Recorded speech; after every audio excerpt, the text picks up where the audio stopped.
Hello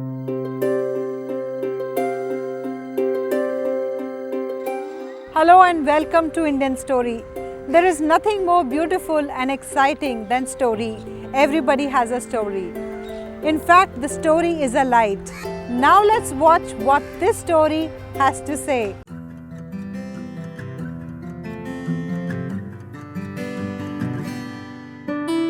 मैं परमजीत कुकरेजा मेरा नाम है।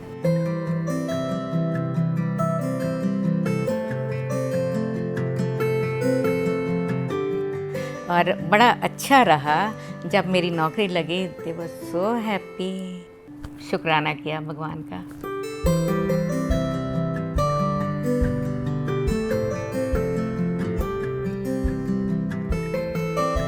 पेरेंट्स को तो बहुत खुशी थी, दोनों को बहुत शौक था कि हम सारे बहन भाई खूब पढ़ें, और हमें एनकरेज ही करते थे हमेशा, चाहे कैसे भी पढ़ाना है उन्होंने पढ़ाना है ज़रूर।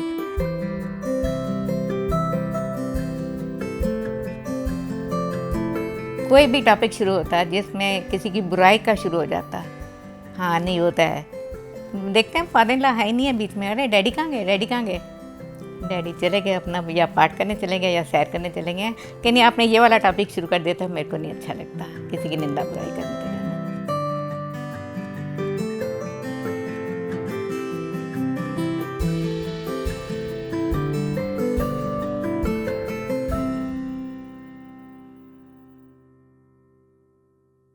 I was born and brought up in Delhi, goal market, वहीं पे हम रहते थे, वहीं से ही बड़े हुए, पैदा दिल्ली में ही हुई हूँ।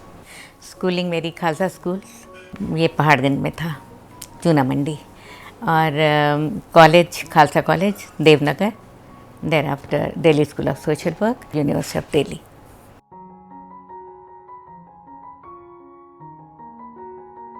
मेरी माता जी का नाम शिवदेव कौर था, and she was a good mentor for me. सब कुछ उन्होंने सिखाया हमें, और सबसे बड़ी चीज़ जो सिखाई उन्होंने वो ये था कि सवेरे सवेरे उठते ही बस सरबत दा भला ये अरदास करो, सरबत का भला होगा तो उसमें आप भी सब हो। किसी समय कोई परेशानी होती है तो नहीं, सिर्फ सेल्फिश नहीं होना, अपना नहीं, सबका भला मांगो। बस ये चीज़ हमेशा, अभी भी मैं अपने ग्रैंड चिल्ड्रन को भी, सबको मैं यही सिखाती हूँ, सबका भला मांगो। फादर सरदार करतार सिंह जी, फादर पाकिस्तान से आए थे, रेफ्यूजी थे, तो वो कथावाचक बड़े अच्छे थे, बहुत अच्छा। गुरबानी का, गुरु ग्रंथ साहिब की फुल नॉलेज उनको, जहाँ से मर्जी वो करो, और बड़े अच्छे अच्छे वक्ता, मतलब सब उनको बहुत अच्छा वो कथावाचक मानते थे, और बड़े बड़े गुरुद्वारों में उनका वो ये सब सेशंस चलते थे। ये दोनों पेरेंट्स का था कि हम ज़्यादा नहीं पढ़े हैं, लेकिन हम चाहते हैं कि हमारे बच्चे खूब पढ़ें। हम 8 भाई बहन हैं। सबसे बड़े भाई साहब हैं प्रितपाल सिंह बिरकी, वो हैं अमेरिका में हैं। फिर बड़े बहन जी शी इज़ नो मोर, अमृत कौर। फिर सुरजीत सिंह वीर जी, वो पश्चिम बिहार में हैं, और रिटायर्ड नाउ, गवर्नमेंट ऑफिशियल, बहुत सीनियर पोस्ट से रिटायर्ड हुए। फिर उसके बाद हैं Mahendra, my sister Manjeet Kaur, she is at Rajouri, not feeling too well this is. And फिर Sardar Mahendra Singh, we lost him covid death, lost in January, this January only. He was also government official, बड़े अच्छी post hold कर रहे थे, secretary to government of India. And then Avinash Singh, he is at Saket. Surinder Kaur मेरे से बड़ी, she is no more for the past 4 years, and I am the youngest one. History honors I did, फिर landed into social work, got admission in Delhi School of Social Work, which used to be very difficult, but by God's grace I got it there, and specializing in medical and psychiatric field. फिर उसके बाद I started working in AIIMS, वहाँ पर पहले job मेरे को बहुत अच्छी मिल गई, फर्स्ट क्लास, बड़ा अच्छा स्केल था, बड़ा अच्छा सब, and I had very good beautiful experiences of AIIMS, मज़ा आ गया वहाँ पर। फिर हम अपने कैडर के लिए फ़ाइट किया, I used to be the one to lead, और उसका फल भी मेरे को मिला। I was the first chief of medical social welfare services. वहाँ ये सबसे पहले कैडर था ऑल ओवर एशिया, एम्स में बना।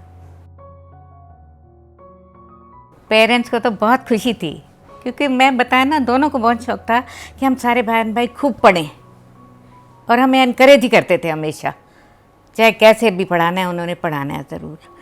और बड़ा अच्छा रहा जब मेरी नौकरी लगी, दे वाज सो हैप्पी, शुक्राना किया भगवान का।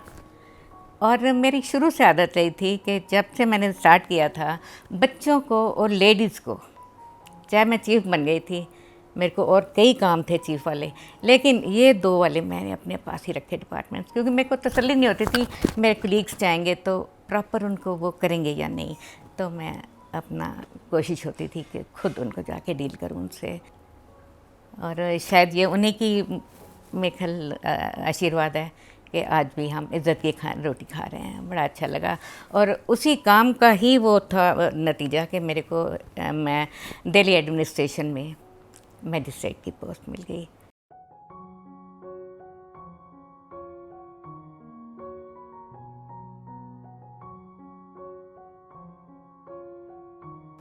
We trust God blindly, whatever he is doing, उसमें ही भलाई है हमारी। लेट, सूनर और लेटर, इमीडिएटली हमें लगेगा कि हम घबरा गए हैं, लेकिन उसमें कितनी भलाई होती है, दैट गॉड ओनली नोज। और later on we also realize, so we are always grateful to God. I am God fearing, और मैं इनको भी देखती हूँ कि इनका भी बहुत ज़्यादा विश्वास पड़ रहा है।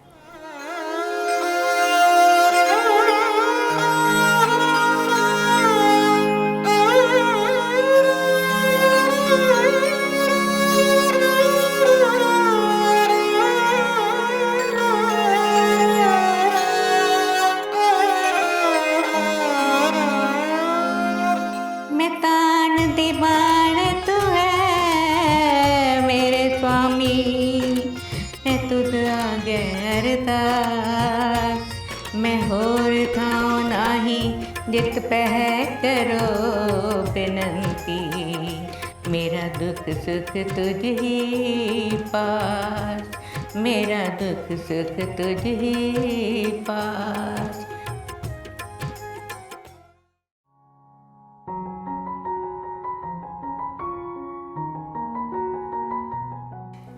1974 में हम दोनों की शादी हुई, और पहले 1 नवंबर, तो बड़ा अच्छा लगा इनका साथ, सारी उम्र बहुत अच्छा रहा।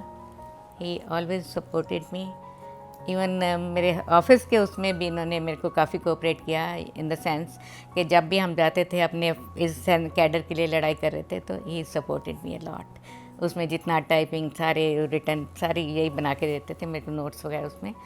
तो और मेरे जो भी इंटरेस्ट हैं, मेरे को जैसे थोड़ा सा गुरुद्वारे के लिए भी होता है, तो he takes care of that also, कि I must take her to gurdwara also. सारी चीज़ों का मतलब he is too caring, without him I am nothing. मेरा बेटा है बिक्रमजीत, उसकी वाइफ है Banita, my daughter in law, but she is my daughter, so both are caring. And उनके बच्चे जो हैं, जीवल है, जसजीत है, मेरी जान है, और ऐसे वो टोरंटो में है हमारी बिटिया, और आर्किटेक्ट है वहीं पे, शी इज़ वर्किंग। और बच्चे हैं उनके अर्शवीर, बिटिया है अनम, और हस्बैंड जतेंद्र पाल सिंह। बहुत अच्छे हैं सारे। फादर इन लॉ मेरे संत स्वरूप, जैसे हम उनको यही कहते थे कि ये तो सेंट। कभी आए हैं ना घर में, मैरिड वाली नंदे भी बैठी हैं, आके शाम को हम बैठे हैं सारे, कर रहे हैं स्नैक्स वगैरह लेके, थोड़ी देर बाद कोई भी टॉपिक शुरू होता है जिसमें किसी की बुराई का शुरू हो जाता, हाँ नहीं होता है, देखते हैं फादर इन लॉ है ही नहीं है बीच में, अरे डैडी कहाँ गए, डैडी कहाँ गए, डैडी चले गए अपना, या पाठ करने चले गए या सैर करने चले गए, कि नहीं आपने ये वाला टॉपिक शुरू कर देता, मेरे को नहीं अच्छा लगता किसी की निंदा बुराई करते रहना, वो खिसक जाते हैं। तो मतलब संत स्वरूप उनको हम इसीलिए कहते थे कि ये तो संत आदमी है बिल्कुल, इनके सामने मेक इट ए पॉइंट कि कभी किसी को वो ना करो, निंदा चुगली ना करो। मेरी mother in law Harmahendra Kaur, gem of a lady, मैं तो जेम ऑफ एलईडी इसलिए कहूँगी क्योंकि वो मेरी तारीफ़ करती थी। मैं तो मतलब कुछ ही चीज़ के काबिल नहीं हूँ, लेकिन फिर भी वो इनके फ्रेंड सर्कल बैठे हुए, सारा उनका डिनर था हमारे यहाँ। कहते हैं कि ये सारी मेरे को आके बारी बारी बताएं कि मम्मी आपकी बहुत तारीफ़ कर रहे हैं। पता लगा जी वो ये कह रहे हैं कि ये बेटा तो मेरी करेगा ही करेगा क्योंकि ये मेरी कोख से निकला है। ये मेरे साथ क्यों इतना करती है, मेरे को समझ नहीं आती कि इसकी माता जी ने क्या इसे खा के जन्मा है। काउंसलिंग सेशंस बहुत ज़बरदस्त करती थी मैं, और मेरी काउंसलिंग के लिए तो मतलब अपने काउंसलर्स डिपार्टमेंट्स में थे उनके पास, सेक्रेटरी डिपार्टमेंट वगैरह में, लेकिन नहीं, इसकी काउंसलिंग मैम ही करेंगी, मैम कुकरेजा ही करेंगी। कुछ फिर अपने आप पे भी फिर प्राउड फील होता था कि हाँ वो आगे इतना प्रेज़ कर रहे हैं कि मतलब अपना काउंसलर होते हुए पढ़ा लिखा मंजू मेहता उनके पास थी, पर नहीं, इस केस के लिए आप बेटर हैं। फिनेंशियल हेल्प कार्डियो से फ़ोन आया कि भाई एक बच्चा है मैम, उसको कल सवेरे हमने सर्जरी के लिए लेना है, इसके पेरेंट्स अफोर्ड नहीं कर पा रहे हैं और 2.5 लाख चाहिए है।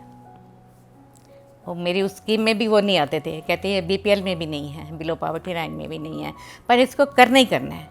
सो आपसे ही रिक्वेस्ट है। तो मैंने कहा नहीं, रिक्वेस्ट नहीं करिए। मैं एक रजिस्टर एक वो भी रखती थी जिसमें लोग अपना आप वॉलंटियर कर रहे थे कि हमें हेल्प करनी है, हम हेल्प करनी चाहते हैं पेशेंट के लिए, पर हमें कोई प्रॉपर सोर्स नहीं पता लगता कि कैसे किया जाए, गलत पैसा ना इस्तेमाल हो। मैंने फटाफट उनको फ़ोन किया, वो कपल आ गया मेरे पास, दोनों मियाँ बीवी, कि कितना कुछ पैसा चाहिए। मैं कहा जी जो भी है आप जितना कर सकोगे करो, इसमें से मैं और भी और कर लूँगी, किसी और को भी साथ में कर लूँगी, 2.5 लाख चाहिए है, पर आप जितना कर सकते हो मैक्सिमम करिए। और आके मेरे पास कहते हैं कि मैम हम 2.5 लाख का 2.5 लाख हम खुद ही देंगे इस बच्चे के लिए, इतना ज़रूरी केस है ये, इसके लिए तो हम सारा पैसा हम खुद ही डोनेट करेंगे। और वो ठीक हो गया बच्चा, सारा कुछ सर्जरी हो गई। थोड़े दिन बाद जब डिस्चार्ज हुआ तो मेरे पास लेके आए, दोनों बाप बेटा बाहर खड़े हैं मेरे ऑफिस के बाहर। तो फिर आके कहते हैं मैम आप भूल गए हैं, ये वही बच्चा है जिसके लिए आपने इतना पैसा अरेंज करवाया था। ये कहता है मैं हॉस्पिटल से तब तक नहीं जाऊंगा जब तक मैं उन मैम का थैंक्स नहीं करूंगा जिन्होंने मेरे लिए ये करा। आज हमें लगा है कि ठीक ढंग से हमारा पैसा यूटिलाइज हुआ है।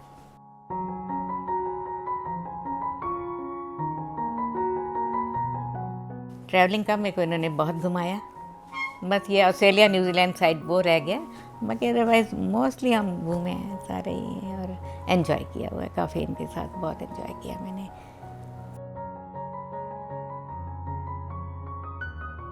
जितनी सेवा कर सकते हो करो। काउंसलिंग है, काउंसलिंग मेरे को मतलब अभी भी शौक़ है। इवन मेड्स वगैरह के साथ इनको, नहीं तू ये कर, ऐसे तेरे को करना चाहिए, इनके बच्चों को ऐसे करो ऐसे करो, जो रगों में भरा होता है ना ऐसे कि इनकी हेल्प करनी है पुअर क्लास इनको।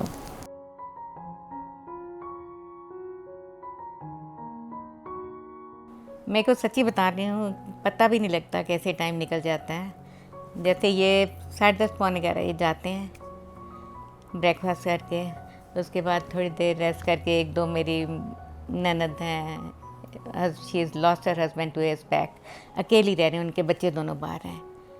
तो मेरे को ये होता है कि 1 घंटा उसके साथ ज़रूर मैंने लगाना है, उसको फ़ोन पे बात करके थोड़ी काउंसलिंग, थोड़ा मतलब जैसे भी है, बच्चों से ये बात हुई पर मैंने ये कहा नहीं you should have done like this, ये ऐसे जो भी है, अपने ही बच्चे हैं, गुस्सा आता है उनको भाई अकेली रह रही है तो, पर नहीं, उनको फिर वही काउंसिल करना है। फिर उसके बाद थोड़ा एक cup of tea and then पाठ पूजा का टाइम।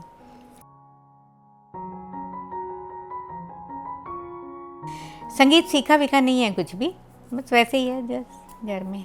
बल्कि इनकी बहनें कहा करती थी मेरी नंदे, कहती भाभी ने कभी हमने भाभी को अपने आप टीवी लगाते नहीं देखा, कभी हमने इनको गाने सुनते नहीं देखा, पर आते इनको सभी हैं, बस वो शौक़ है, बस जैसे ही सुना तो, और ऐसे कभी सीखा नहीं है कुछ भी। इससे अच्छे काम करो, इस शरीर से जितनी देर अच्छे कर सकते हो करो। हम बाकी 70s को छूने लगा तो यही लगता है कि कमर कसे रखो, एनी टाइम बुलावा आ सकता है, तैयारी रखो अपनी, जितना टाइम है उसे अच्छे टाइम में सबकी भलाई करने में बिताओ। एक ही एम रखा है ज़िंदगी का।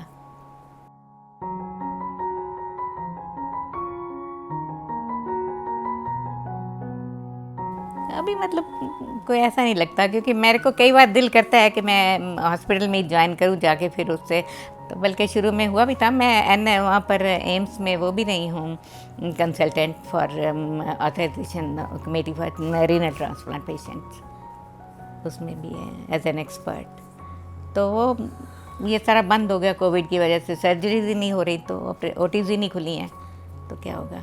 नहीं तो मेरे को यही होता था कि अब बेशक वॉलंटरली भी जाके करना पड़े तो करो, पर हालात ऐसे हैं नहीं अभी सारे कोई ज़्यादा।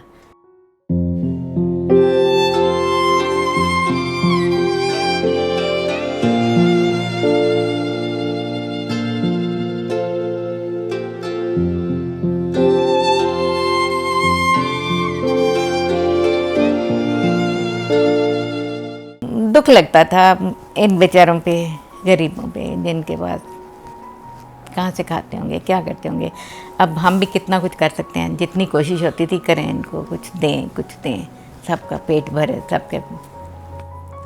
तो ठीक है, बस टाइम काटा है जैसे कैसे भी, प्रे करके भगवान को कि सारा संकट काटो, सब ठीक करो, and God really help also. एक प्यार का नगमा है, मौजों की रवानी है, जिंदगी और कुछ भी नहीं, तेरी मेरी कहानी है, एक प्यार का नगमा है। Yes, we are all unique. We come and go. But these stories are legacy forever. Do share your story with Indian Story anytime, anywhere. And don't forget to subscribe our channel